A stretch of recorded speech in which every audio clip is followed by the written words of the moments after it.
zëdhënës nëse e kujtojmë të gjithë e ka një zëdhënës si qeveri, por se cila për ministrive nuk ka pasur ndonjë zëdhënës, ose të paktën asnjëri prej nesh nuk besoj që ja din emrin ndonjë zëdhënësit të ministrisë. Në të kaluarën,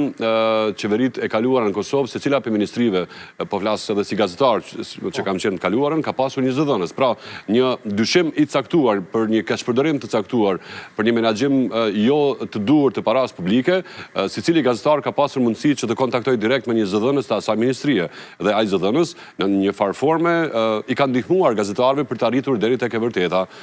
Jo që... Me LDK-n çdo ministri do të ketë zëdhënës për media. Ky do të jetë angazhimi, në fakt, do të angazhohet maksimalisht, jo vetëm thjesht për një rol teknik të një zëdhënësi, por që qeveria e ardhshme e Republikës së Kosovës, e udhëhequr nga lidhja demokratike e Kosovës, të jetë një qeveri e hapur, transparente dhe llogaridhënëse. Pra secili njeri, jo vetëm gazetar, por secili qytetar që ka një kërkesë, qoftë një dyshim të bazuar për një abuzim me pushtetin ose me parate qytetarëve të këtij vendi, do të angazhohet maksimalisht që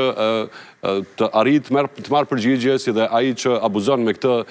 pushtet që qytetarët ja japin, të marrë edhe përgjigjen e merituar, të jetë në të përgjigjet ligjit, në fakt. Kur jemi te raporti me mediat, një komunikatet 3 shkurti 2023 lidhjes demokratike të Kosovës është thirrje direkte për me bojkotu RTK-n. Për shkak të pakënaqësive ose akuzave karshi pushtetit për kapje të RTK-s. A është edhe kjo gjumë me cilën pajtoheni?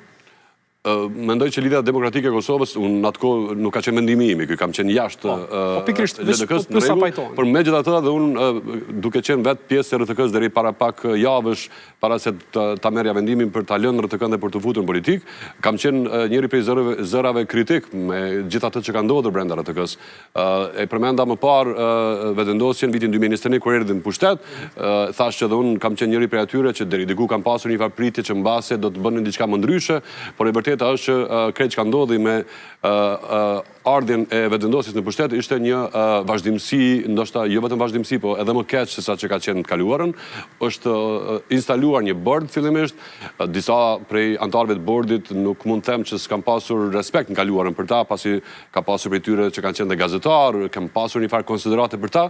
por fatkeqësisht dhe ata bashkë me krejt të tjerët ranë në ndikimin e njëjtë të politikës, dhe këtë që ka ndodhi edhe në RTK, siç po ndodh, siç ka vazhduar të ndodhë dhe në përgjithësa institucionet e tjera të pavarura publike, ka pasur pra thjesht një dirigjim direkt nga politika, nga vetëvendosja, ajo që po shohim edhe ta, skandalet dhe aferat e fundit që po publikohen çdo ditë dhe nga mediat, por edhe nga shoqëria civile, po shohim pra që në Kosovë po keq qeveriset, në fakt, nuk po qeveriset, por po keq qeveriset dhe madje nga një person i cili nuk është fare as i zgjedhur nga populli i Kosovës. Po flas në rast për të famshme Ndejona Mihali, e cila e kemi parë së fundi edhe në komunikimet në WhatsApp, teksa